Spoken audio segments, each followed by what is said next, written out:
Salam dəyərli tələbələr, hər vaxtınız xeyir olsun. Bu videoda sizlərə 2025-ci il qəbul imtahanının ikinci cəhdində olan informatika üzrə bilikləri yoxlayan test tapşırıqlarını izah edəcəm. Diqqətlə qulaq asaq, çünki bütün variantları incəliyinə qədər baxacağıq ki, heç bir probleminiz qalmasın. Başlayaq birinci sualımızdan. Doğru olmayan mülahizəni seçmək lazımdır. Baxın, bu hissədə Ctrl-A, End düymələr kombinasiyası kursorun mövqeyini cari sətrin sonuna dəyişir yazıb A variantında. Elə doğru olmayan mülahizə budur. Niyə görə ay müəllim? Ctrl-End düymələri sətrin sonuna kursoru dəyişməz. Ctrl-End düymələri sənədin sonuna kursoru dəyişər. Sənədin. Bəs ay müəllim, birdən bizə qeyd eləsə ki, sətrin sonuna aparan düymə hansıdır?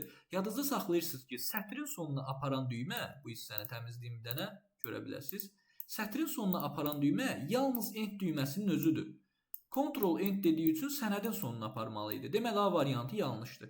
Qalan bütün hər şey doğrudur. Doğrudan da Window Lent qrupunda V tabında yerləşir. V tabına gəlsəm, Window qrupuna görə bilərik ki, pəncərə qrupu buradadır.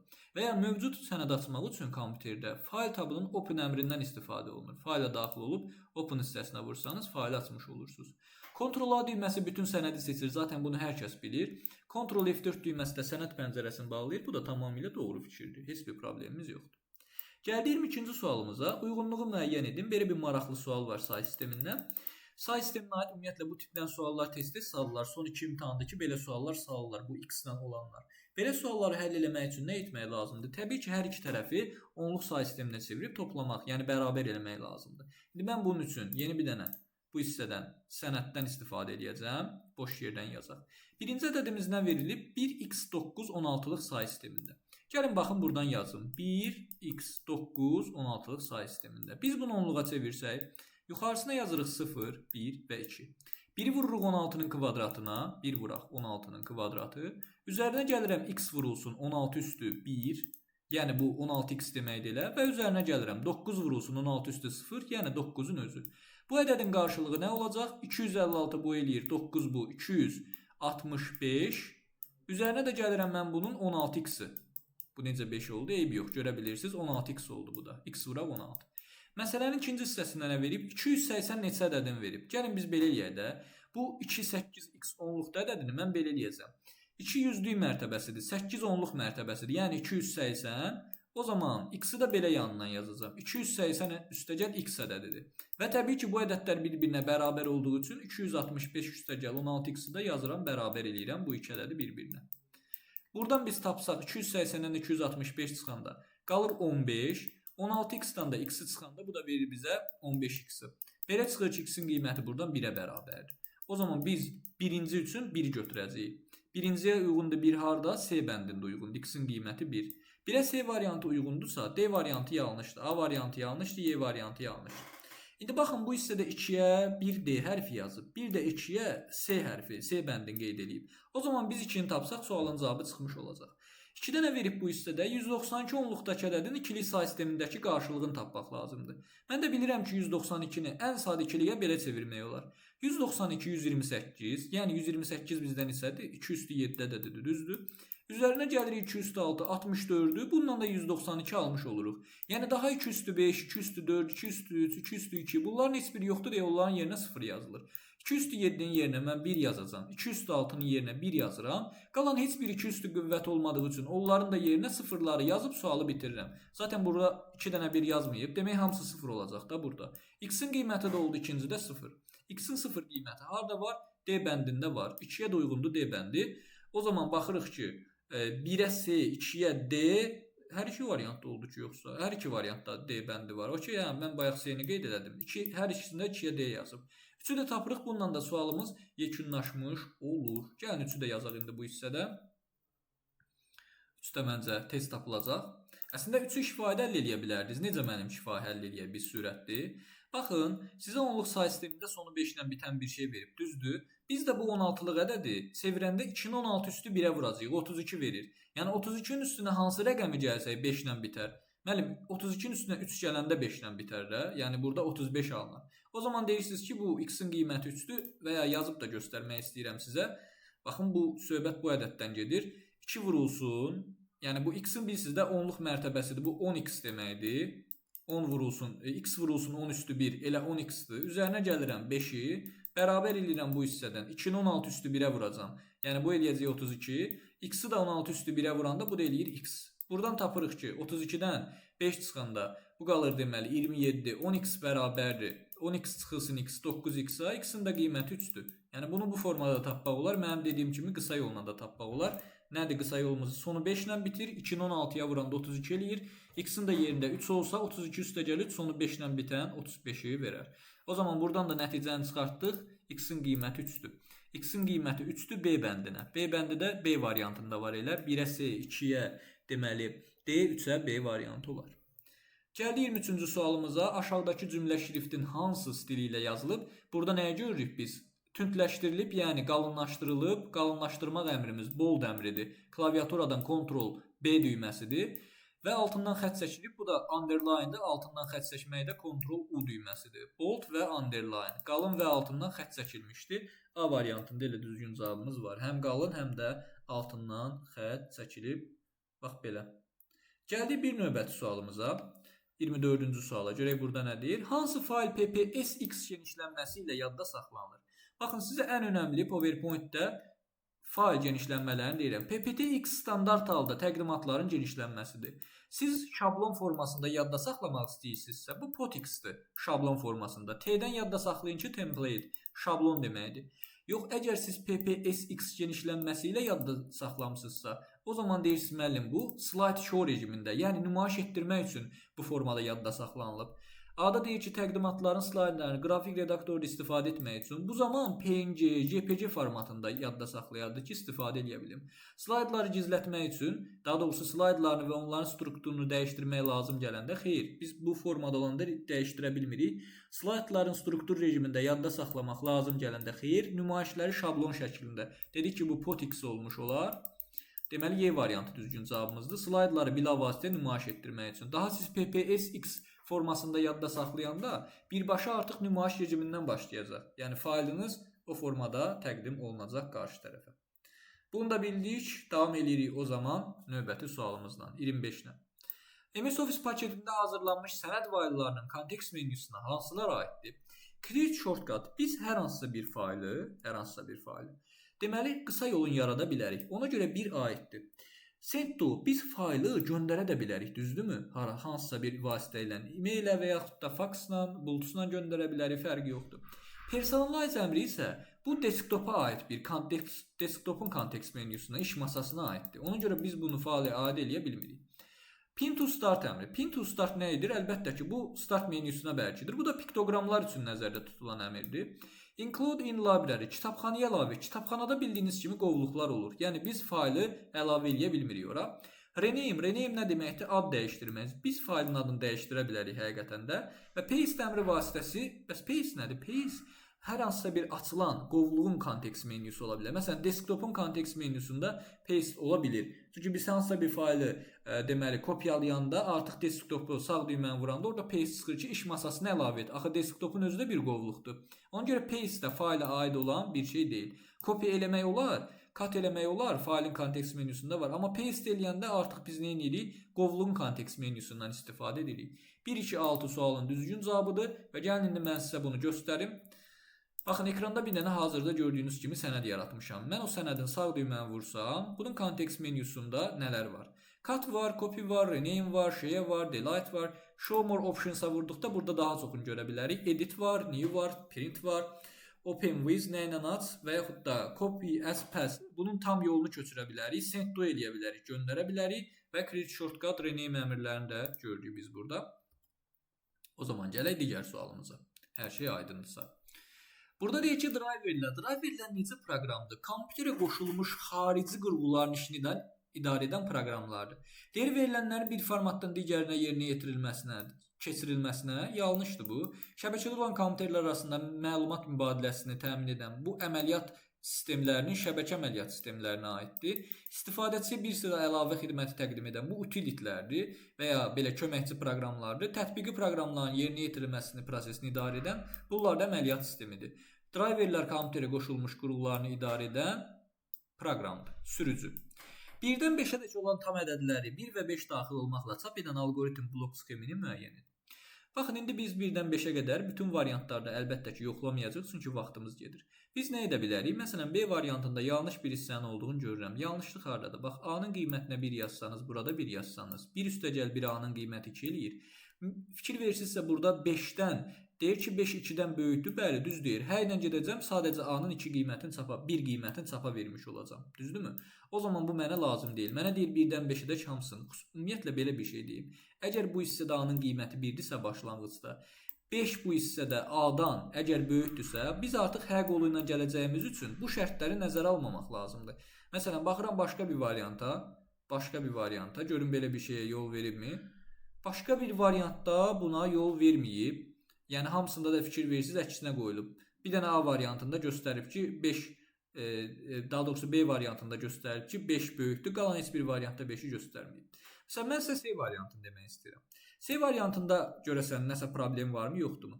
Əgər biz A-nın qiymətini 1 qoysaq burada, indi biz nə edəcəyik? 5 1-dən böyükdür, hər deyib A-nın qiymətini 1 çapa verəcəyik. Sonra gələcəyik bir vahid artıracağıq 2, 3, 4.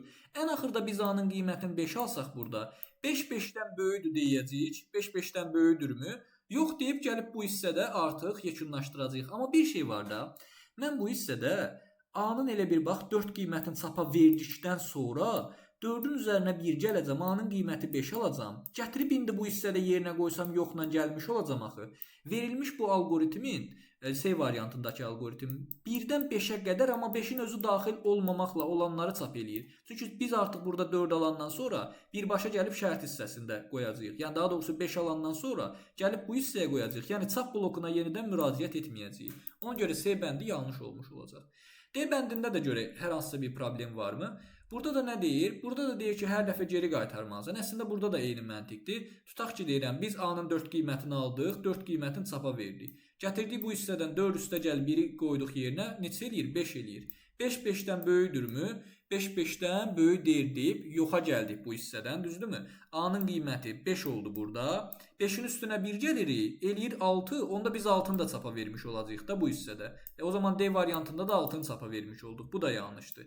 Bir dənə A variantına baxaq. A-da deyir ki, 1-dir. Bəli, 1-in üstünə 1 gələcəm, eləyəcək 2. Bu hissədə deməli A-nın əvvəlcə 2 qiyməti çap olunacaq. Əslində bu bənd də uyğun gəlmir. Çünki A-nın 1-dən 5-ədək 1/5 özü də daxil olmalıdır. O zaman bir dənə qalır bizdə Y variantı. Çünki bax 1-in üstünə 1 gəldim, elədik ki, A-nın 2 qiyməti birinci çap olunacaq. Ona görə A variantı da yanlış bənddir. Bir dənə yoxlayaq bu hissədən Y variantını. A-nın qiyməti 1-dir. 5 1-dən böyükdürmü? Hə deyirik, gəldik A-nın 1 qiymətini çap elədik. Sonra növbəti dəfə artıq bir vahid artırdıq axı. A-nın bir dəqiqə, burada da bir problem var sanki. A-nın yerinə 1 yazdıq. 1 üstəgəl 1 A-nın 2 qiymətini çapa vermiş olacaq ilk növbədə. Yox, bu variantda da bir dənə baxaq, variantda gözümüzdən nələr qaçdı. Birinci A-nın qiyməti, bir dənə D bəndinə yenidən baxaq. Sanki burada yüngülvari bir dənə hissəni qaçırdıq. A-nın qiyməti 1 çapa getdi, düzdürmü? 1 getdi çapa. 1 üstəgəl 1 neçə eləyir? 2. Fırlandıq gəldik, 2 qiymətini çap elədik. Sonra A-nın üstünə 1 gəldik, 3 qiymətini çap elədik. Sonra 4 qiymətini çap elədik. İndi 4 üstəgəl 1 elədi 5. A-nın 5 qiymətini çapa verdik. 5 üstəgəl 1 6 eləyir. 6 5-dən böyükdürmü? Daha geriyə qayıtmırıq. Burada daha geriyə qayıtmaq söhbəti yoxdur. Artıq 6 5-dən böyük olacağı üçün hər qoluna gəlirik. Diqqətli olun, bax bu hissədə biz A-nın 5 qiymətini yuxarıda çapa verdikdən sonra gətirib aşağı hissədə yerinə yazacağıq. 5 üstəgəl 1 eləyəcək 6. Artıq 6 5-dən böyük olduğu üçün hər ilə gəlirik. Yəni 6-nı çap eləməyəcəyik. Elə D variantı sualımızın düzgün cavabıdır. Deməli 1-dən 5-ə qədər olan hamısı çap eləmiş oldu. D bəndi. Qalanlarında gördüyünüz kimi problem yarandı. 28-ci sual. Nöqtə-nöqtə yazıb deyir, dedikdə riyazi hesablamalar əsasında avtomatik generasiya olunan təsvirlərin yaradılması. Birinci cümlə kifayət eləyir ki, bu mənə fraktal qrafikanın olduğunu bilim. Avtomatik generasiya riyazi hesablamalarda bu fraktal deməli qrafikasına aid anlayışdır. Həmçinin digər məsələləri də qeyd edib, onun özünə əsas xassəsi özünə oxşarlıqdır. Dəfələrlə canlı yayımlarda demişəm.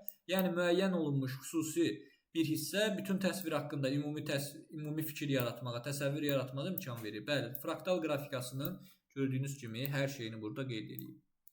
Gəldi 29-cu suala, doğru olmayan, doğru olan mülahizələr seçmək lazımdır. Deməli, birincidə deyir ki, seçilmiş obyektin mövqeyini dizayn tabından müəyyən etmək olar. Xeyr, seçilmiş obyektin mövqeyini layout tabından biz qeyd edirik. Layout tabına gəldikdə, oradan position hissəsindən, arrangedən, positiondan obyektin səhifədə mövqeyini təyin edə bilirik. İki sənədin avtomatik müqayisəsi view tabından həyata keçirilmir. Review tabında compare əmri vasitəsilə həyata keçirilir. Review'dan compare əmri vasitəsilə. 2 də yanlışdır.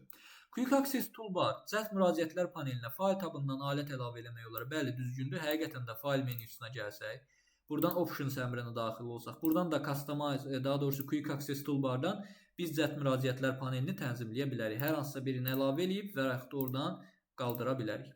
Deməli, o zaman 4 də, 3 də düzgün oldu. Daha doğrusu elə 3 birinci düzgün hissəmiz oldu bizim verilmiş fikrimiz.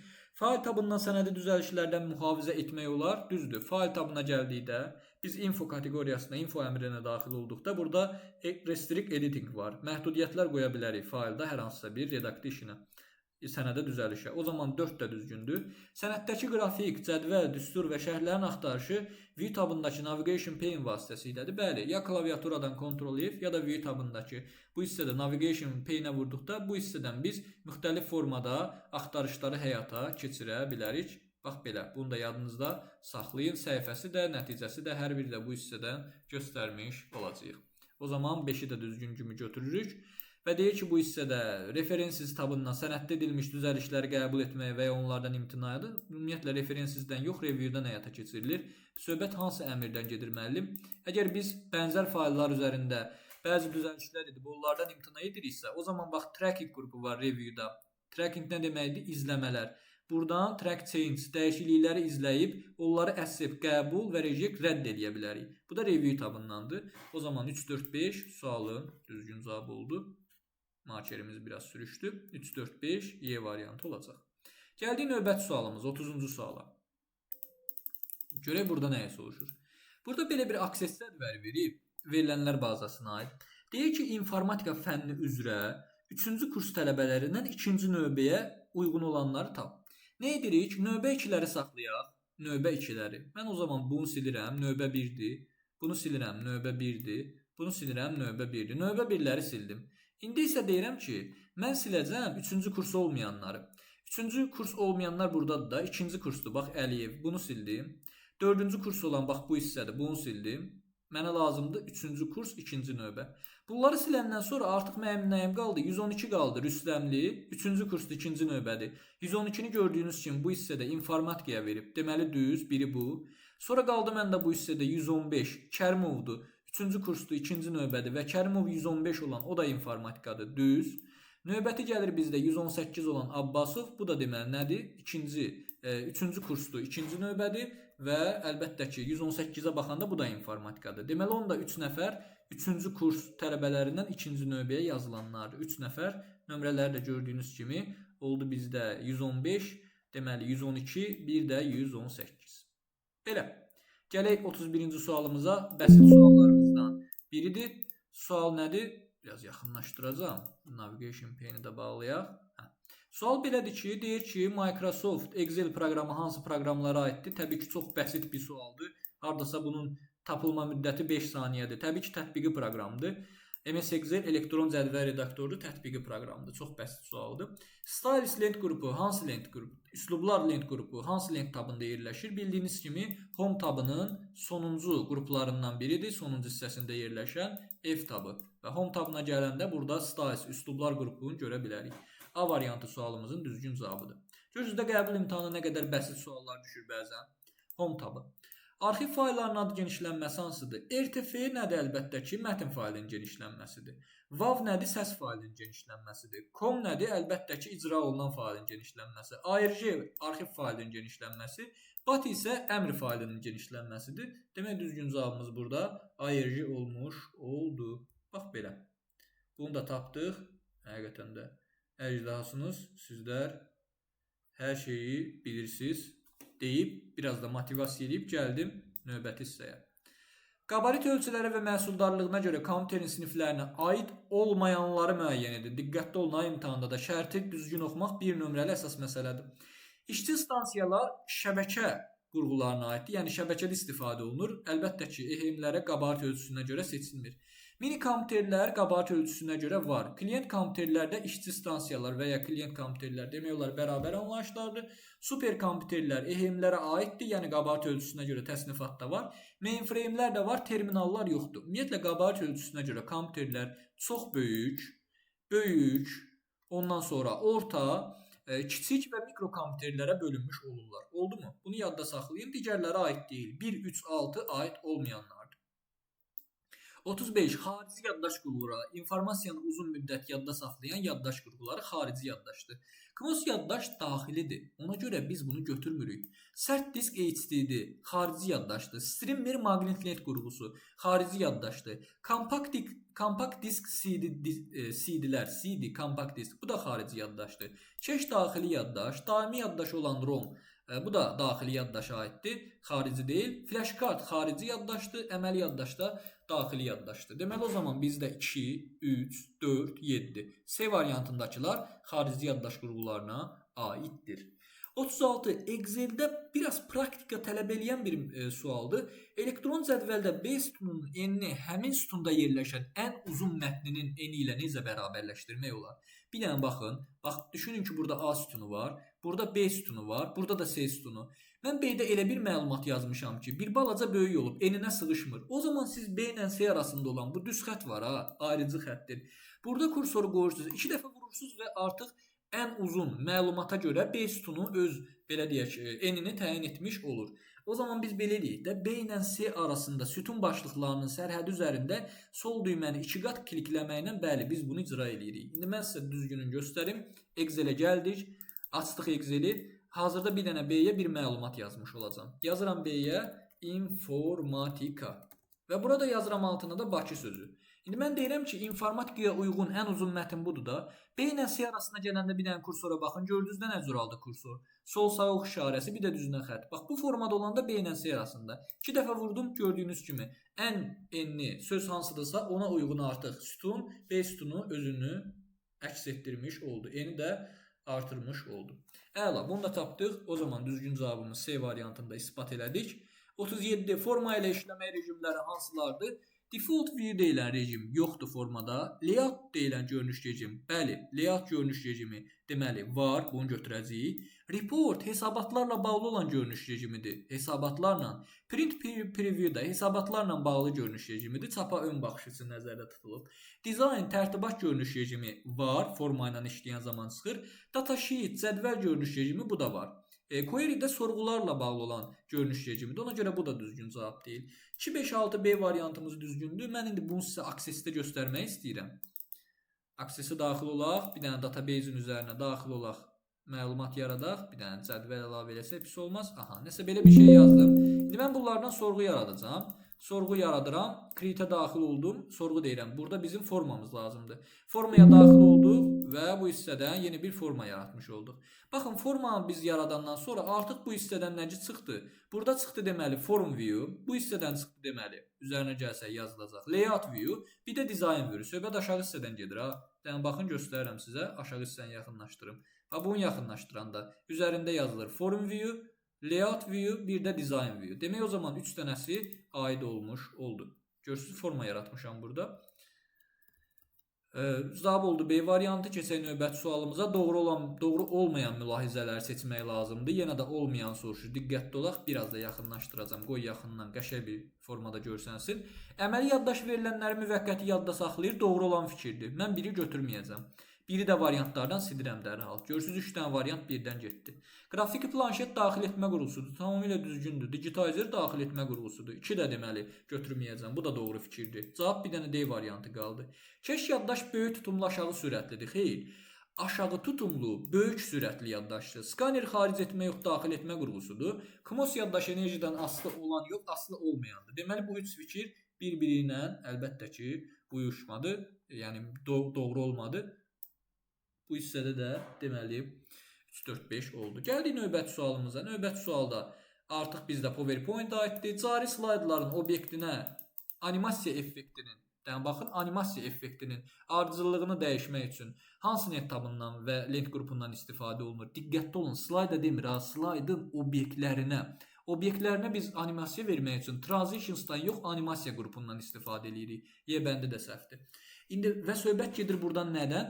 Deyir ki, burada ardıcıllığın dəyişmək üçün, yəni birinci nə gəlsin, ikinci nə gəlsin, bu vaxtla bağlı bir məsələdir də. Deməli, timing qrupundan istifadə edəcəyik. Birinci hansı gəlsin öncə, sonra hansı gəlsin. Və mən bunu sizə PowerPoint-də də göstərəcəm. Baxın, biz obyektlərə animasiya effekti verdik. 2 dənəsini də verdim. Tutaq ki, gəldim, görürsünüz timing hissəsində hansı öncə gəlsin? Birinci gəlsin, yoxsa bunun sonrakı da eləyə bilərik. Görürsünüz, bu hissədən bir-biri ilə yerini dəyişə bilərik animasiya effektinin ardıcıllığını. Əla, bunu da bildik. Gələk 40-cı sualımıza. Görək o hardadır. 40-cı sualımız nisbətən aşağı hissədədir. Bu da bəsit sualdır. Bir dənə baxın. Bütün işçi stansiyaları vahid mərkəzə, konsentratora birləşdi. Zaten konsentratorun adı hansı? Topologiyada çəkilir. Ulduz topologiyasında. Bütün qurğular konsentratora qoşulur. Yəni bir dənə ortada qurğu olur. Bütün kompüterlər bu qurğuya qoşulur. Keçirici qurğudur. Məlumatı bir kompüterdən digər kompüterə ötürür. Bu da ulduz topologiyasının əsas xüsusiyyətidir. Vahid mərkəzə birləşən kompüterlərin olması. Bu da konsentratordur. Demək, B variantı düzgün cavabımız olmuş olacaq. Gəldik 41-ci suala. Mak ünvan hansıdır? Mak ünvanlar dəfələrlə demişəm ki, 6 ədəd olur. Hər bir ədəddə 2 rəqəmdən ibarət olur. Baxın birinciyə. 1 ədədim, ikinci ədədim, üçüncü ədədim, dördüncü ədədim, beşinci ədədim, altıncı ədədim. Heç bir problem görmürəm mən burada. Verilən ədədlərdə 16-lıq say sistemində olmalıdır. 16-lıq say sistemində 1, A, B, 1, 7, 3D, BC ədədləri var da hamısı, rəqəmləri var. Demək, birincidə heç bir problem yoxdur. Birinci tamamilə düzgündür. 6 dənə ədəddir, hərəsi də 2 rəqəmdən ibarət, 16-lıqdakı. İkincidə səhv var. Deyirlər, müəllim 6 ədəd daxı. İkincidə H yazılıb. H 16-lıq say sistemində simvol olaraq yoxdur. Deməli, bu H-a görə sildim. Üçüncüdə isə 5 ədəd verilib. 1, 2, 3, 4, 5 dənə ədəd var. Ona görə 3 də səhvdir. Dördüncüdə yanlış olan nəsə varmı? 2, 4, A5, 1, 8, DC, 2, 5, 0, 2. 6 dənədir, hər biri 2 rəqəmdən və 16-lıq rəqəmlərdir. 4-ü də götürəcəyik o zaman biz, 1-i də götürdük. Və gəldik 5-ciyə. 5-cidə tələbələrin ən qarşıladığı hissə deyir ki, müəllim, burada nə səhvdir ki? Baxın, gənclər, səhv olan budur ki, biz dedik axı, hər bir ədəd 2 rəqəmdəndir. Amma burada 1-1F yazıb, 3 rəqəmdən ibarətdir. Bu 11 deyil, 11-in özü ümumiyyətlə ədəddir. Bizə lazımdır ki, 2 dənə rəqəm olsun. Burada 3 rəqəm verib. Həm 1, həm də F verib. 2 dənə 1, bir dənə F olmaz. Ya 1F olardı belə, ya da ki FF olardı, ya da ki 1-1 olardı. İkisi də eyni vaxtda ola bilməz. Yəni həm 1-1, həm də F olsun. Üçü də daha doğrusu eyni vaxtda ola bilməz. 5 də səhvdir. 6-da da zaten 5 ədəd var. Görürsünüz də burada 6 dənə yox, 5 dənə ədəd verib. Bu da yanlışdır. Demək o zaman düzgün cavabımız yalnız 1 və 4 olmuş olacaq. Mükəmməlsiz. Davam edirəm 42-ci sualdan. Palitrasında 24 rəngi olan 800 vurulsun 400 piksel ölçülü raster təsviri var. Gəlin biz birinci bunun təsvirin həcmini hesablayaq. Baxın, palitrasında 24 rəngdir. Deyirlər, müəllim, bu 2 üstü qüvvət deyil axı. 24 2 üstü ifadə olmasa da özündən sonra gələn 2 üstü ifadənin qüvvəti qədər yer tutur. 24-dən sonra gələn 2 üstü ifadə hansıdır? 32-dir. Yəni 2 üstü 5 deməkdir bu. O zaman biz 1 pikseli 5 bit götürəcəyik. 2-nin qüvvətindəki. Həmişə özünə ən yaxın olan götürülür. Oldu. Palitrasının 24 rəngi varsa bu 32 rəng salarlı deməli bir qrafik təsvirdən gedir. Yəni standart ən minimal olaraq 32-dir. O zaman mən götürürəm nəyi? Təbii ki 5 bit. Failin yaddaşda tutduğu bir yeri belə hesablayırdıq da. Piksel sayı, vurulsun piksel sayı və vurulsun bir pikselin yaddaşda tutduğu yer. Bir pikselin yaddaşda tutduğu yer. 1 piksel. Belə də yazım. Özü də bitlə deyirdi həmişə. Çünki 2-nin qüvvəti bit olurdu. Bitlə. O zaman mən deyirəm, bax, mənim bu failim 800 vurulsun 400 vurulsun 5 bit. Bu qədər mənim failimin yaddaş tutumu olacaq. Bu qədər failimin yaddaş tutumu var. İndi bunu qoydum burada, gəlib ikincisiyə. Deyir ki, rabitə kanalı ilə ötürülmə müddətinin ilk yarısında 16.000 bit saniyə ilə, qalan hissəsində isə 24.000 bit saniyəni ötürülmüşdür. Baxın, gənclər, bu hissədə qarışdırmaq lazım deyil. Bizə desəydi ki, fail ötürülüb 10 saniyə, biz o zaman deyəcəydik ki, bunun ilk 5 saniyəsində bu qədər ötürülüb. Qalan hissəsi, yəni növbəti 5 saniyəsində də bu qədər ötürülüb. Onda bizə bunu verməzdi də, bu hissəni verməzdi, birinci hissəni verməzdi. Sadəcə bizdən deyərdi ki, tap görək 10 saniyədə ilk 5 saniyəsində, yarısında bu qədərdirsə, yarısında bu qədərdirsə failin təsvirin həcmini tap. Bizə indi müddəti soruşur. Mən bilmirəm də bu fail nə qədər müddət ötürülüb. Ona görə mən bilmədiyim hissəyə nə deyirəm? X deyirəm. Yəni X burada nə oldu? Failin ötürülmə saniyəsidir. Neçə saniyə sərf olunmasıdır. Bilmirəm nə qədər müddətdə ötürülüb. Amma bilirəm ki, bu X-in yarısında 16.000 bit saniyə ilə ötürülüb. Düzdürmü? O zaman deyirəm. Baxın, X bölünsün, buradan yazıram. X bölünsün 2 müddətində, yəni yarısında 16.000 bitlə ötürülüb. Vurdum bax bu müddəti, yəni ümumi müddətin yarısını 16.000 bitə, 16.000 bitə. Bu qədər saniyədə 16.000 bitlə ötürülüb. Və digər yarısı da var axı. Yəni X-in yarısı X bölə 2-dir, digər yarısı da X bölə 2-dir. Digər yarısında X bölə 2 müddətində də 24.000 bitlə ötürülüb. Deməli, bunu da vururam mən 24.000 bitə.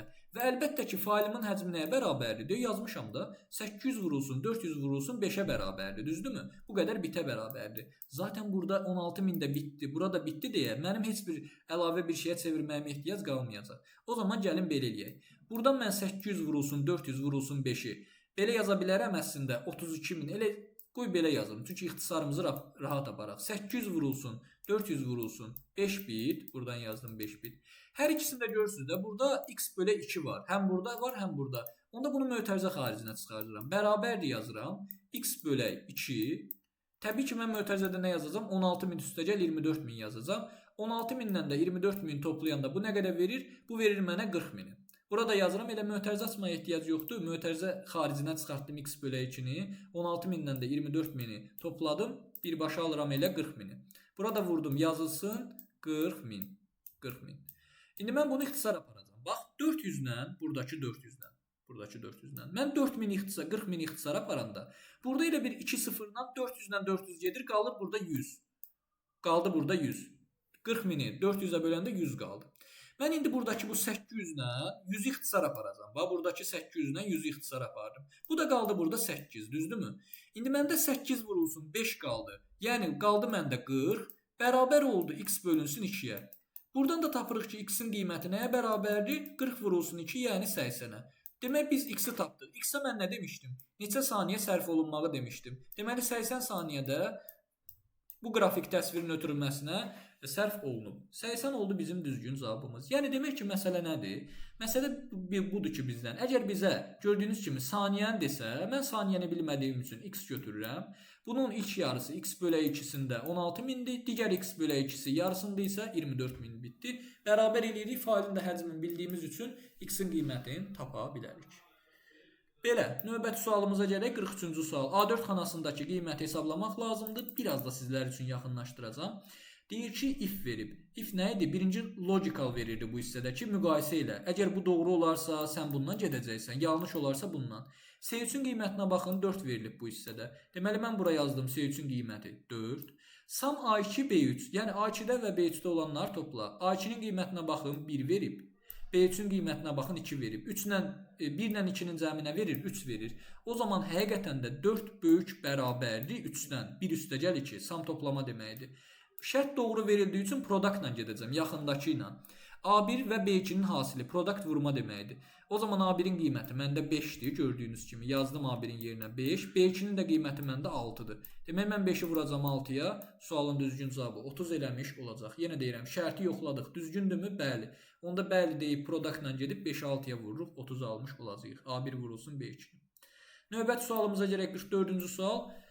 Burada bəzi bəndlər deyəsən növbəti hissəyə keçib. Gəlin bunu gətirək yanlarına. 8 dənədən hansılar doğrudur? Fail adı kimi istifadə eləmək olar. Biz nə demişik? Biz demişik ki, nöqtənin sol tərəfində PRN ifadəsi olmaz. Name hissəsində. Nöqtənin sol tərəfində null olmaz. Nöqtənin sol tərəfində müəllim con olmaz.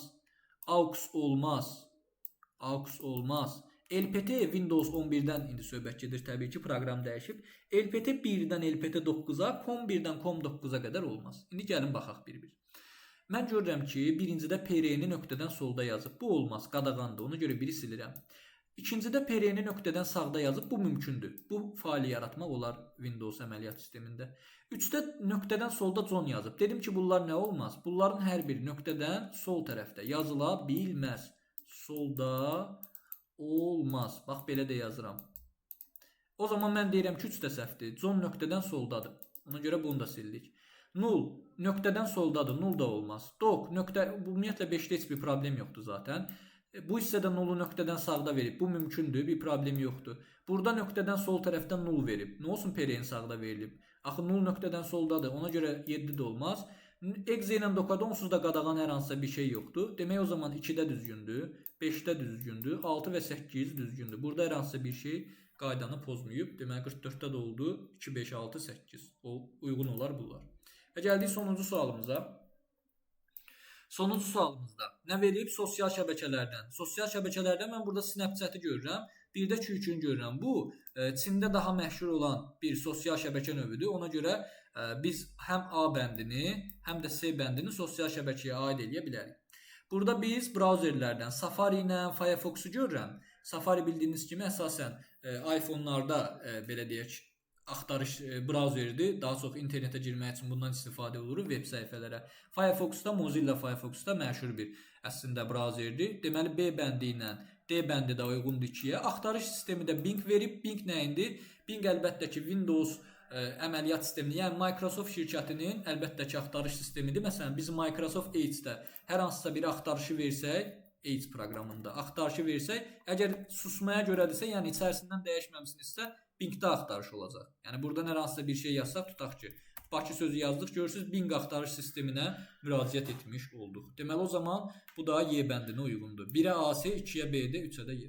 Oldu bizim deməli 2025-ci il 2-ci cəhd imtahanında düşən informatika suallarının izahı.